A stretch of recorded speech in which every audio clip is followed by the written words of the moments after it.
What's up tout le monde, j'espère que vous allez bien. On est là aujourd'hui pour faire un débrief du test de cette Way of Wade 10 qui est sûrement l'une des chaussures les plus performantes cette année.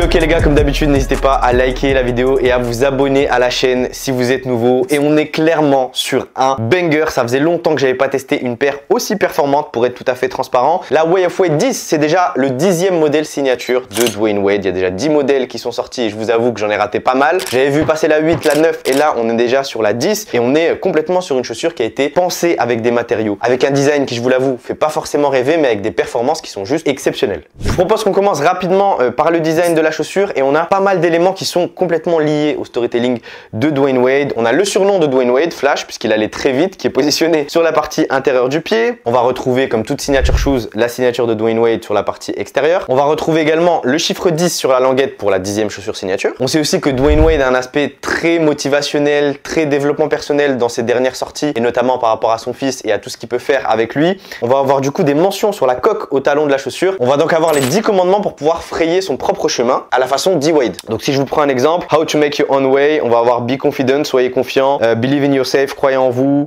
don't be afraid to evolve, n'ayez pas peur d'évoluer, be strong, sois fort, do more, fais-en plus, do it with love, fais-le avec amour, do it with patience. On a carrément des conseils qui sont posés sur la chaussure. Je trouve ça grave smart parce que généralement sur les paires des grandes marques on va pas avoir énormément d'éléments. Là on a quasiment un texte qui est posé sur la partie arrière de la chaussure. On a une semelle en rose également avec des petites mentions à D-Wade et surtout des matériaux qui accrochent très bien au sol, et la transition est parfaite puisqu'on va se parler du grip de cette Way of Wade 10 qui est juste incroyable. C'est sûrement le meilleur grip que j'ai testé sur ces 2-3 dernières années pour être tout à fait transparent. Tellement avec la LeBron 20, mais je pense que la Way of Wade est quand même au-dessus. C'est du 5 étoiles, que ce soit sur les sols poussiéreux ou les sols non poussiéreux. Une fois que ça glisse un petit peu, on passe la main juste en dessous et c'est reparti en vrai de vrai. Et je pense que Way of Wade et surtout la marque Li-Ning qui est un petit peu au-dessus comme Nike et Jordan a réussi à trouver la bonne recette pour faire des chaussures de basket qualitatives et performantes. Petite parenthèse sur la marque Li-Ning, pour être en échange avec eux depuis quelques mois, ils ont réellement recruté des ingénieurs et des gars qui s'y connaissent excellemment bien en chaussures de basket, et donc ils ont réussi à reprendre tout ce qui marchait bien au niveau des autres marques, les amortis, les matériaux, les revêtements, pour vraiment aller proposer des chaussures d'élite. On se parlera du prix juste après qui est pas du tout négligeable, mais bravo en tout cas aux équipes Li-Ning. Et pour parler à pas mal de basketteurs, on a toujours du mal à acheter des marques chinoises, mais de plus en plus elles commencent à rentrer dans le game, à s'imposer, à se développer. Aux US c'est beaucoup plus vite que nous, mais en Europe ça arrive un grand pas, et en tant que créateur de contenu, en tant que testeur, c'est important aussi de pouvoir valider cette typologie de produits parce que c'est toujours dur de les commander, c'est cher, il y a des frais de douane, et je sais que vous n'êtes pas forcément serein à l'idée de commander des produits Li-Ning ou Way of Wade. La traction est complètement validée. Pour en revenir sur le design, clairement c'est pas forcément un coup de cœur. J'attends de voir d'autres coloris qui potentiellement pourraient me parler un petit peu plus, mais les performances sont tellement bien que j'avoue que j'en oublie un petit peu le design qu'elle a sur le terrain. Je vous propose qu'on passe au deuxième point fort de la chaussure, c'est le maintien, puisque une fois qu'on met son pied à l'intérieur de cette paire de Way of Wade 10, on est complètement verrouillé. Le seul gros bémol de la chaussure, c'est que c'est archi difficile de pouvoir rentrer son pied à l'intérieur. Au début ça m'avait pris 5-6 minutes, le temps que la paire se fasse en 5, 6, 7 sessions. Au fur et à mesure ça irait un petit peu mieux, mais la première fois que vous les avez, c'est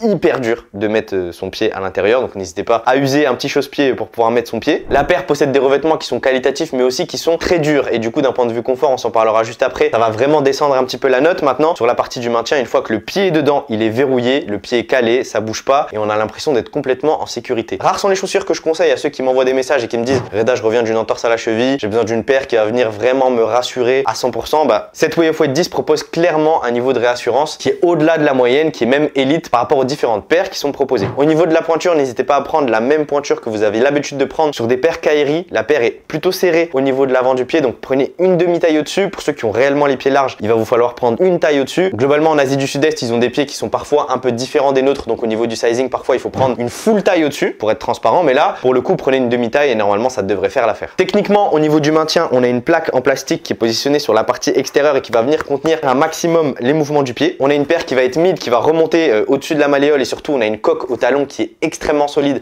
et ça c'est rassurant pour les joueurs qui ont besoin d'être verrouillés au niveau du talon, du tendon d'Achille. On a des matériaux produits qui sont quand même assez rigides et on se sent en sécurité au niveau de la paire. On a une semelle qui est quand même assez large pour proposer une assise assez conséquente, surtout pour les joueurs qui sont lourds, les joueurs corpulents. Donc pour les joueurs légers comme moins légers, ça devrait faire l'affaire au niveau du maintien. On a parlé un petit peu de confort et je vous propose qu'on enchaîne là-dessus. Le confort est réellement pas exceptionnel sur cette Way of Wade 10. Après à un moment donné, il faut faire des choix et il n'existe pas de paire parfaite. Le confort est réellement à relativiser, il s'améliore s'améliore au fur et à mesure du temps. Donc plus je vais la porter et plus je vais me sentir mieux dans la chaussure. Et encore aujourd'hui, au plus je la porte, au mieux je me sens. Maintenant, le confort n'est pas forcément exceptionnel. Pourquoi? Parce que, encore une fois, la paire maintient excellemment bien le pied et donc on va pas avoir de renfort et de coussinets qui vont apporter déjà plus de poids à la chaussure, mais qui surtout vont baisser le niveau de maintien. Confort, maintien, c'est dur d'avoir les deux et globalement, on est beaucoup plus axé sur le maintien que sur le confort sur cette chaussure. Je dirais qu'on est dans la moyenne basse du confort par rapport à d'autres chaussures de basket que vous pourrez acheter sur le marché. Et parfois, il y en a qui misent que sur ça. Là, pour le coup, on est sur une chaussure qui me fait penser un peu à une voiture de course, une voiture de sport. C'est dur d'y rentrer, c'est assez serré, les sièges sont baqués, on se sent réellement en sécurité dans la chaussure. Maintenant, on sera pas aussi confortable que d'avoir un siège vraiment rembourré, bien stylé, comme on peut avoir par exemple dans une voiture familiale. Je vous propose maintenant qu'on se parle de l'amorti de la chaussure, qui est sûrement pareil, l'un des meilleurs amortis du marché. Li-Ning a développé une technologie d'amorti qui s'appelle le Boom. Et cette technologie d'amorti Boom est sûrement l'une des meilleures d'un point de vue retour d'énergie. Donc encore une fois que vous avez cette Way of Weight au pied, la paire va mettre un petit peu de temps à se faire, généralement entre 4 à 5 sessions. Ça, c'est un petit bémol également, mais une fois que la paire est faite, vous allez ressentir tous les bienfaits du retour d'énergie de l'amorti Boom qui est positionné